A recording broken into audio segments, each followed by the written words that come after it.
Let's move on now to the national broadsheet, and it's all back to Albo. Globe-trotting PM defends his time away. Anthony Albanese has defended the amount of time he has spent overseas since taking office and his plans to fly off again to Fiji next week as he returned from a 10-day trip to Europe to a flooding emergency on Australia's east coast.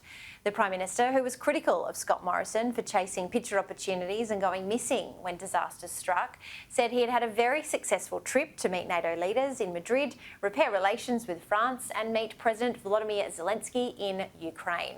Arriving back in Australia, Mr Albanese declared, "I have not had a day off for a very long period of time." Tanveer, he said that probably in around 3 media interviews that I heard and saw today.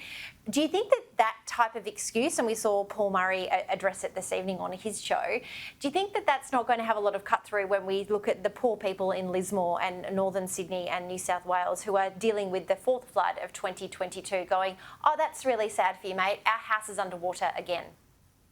Yeah, well, Scott Morrison's really set a precedent, but in Albanese's favour, there's no holiday pics. That really hurt Morrison in the past. Like, he doesn't have the sort of, he doesn't have a floral necklace around him. Now, look, I think early on he will get cut a bit of slack. And look, we heard that interview earlier with Ollie.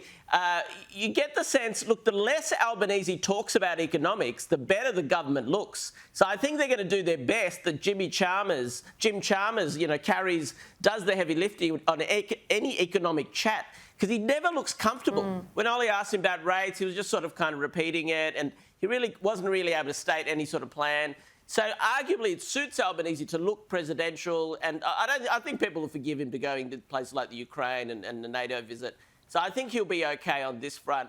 And even from the Liberal side, you've had the Premier Perrottet essentially support him. Tony Abbott sent out a positive tweet.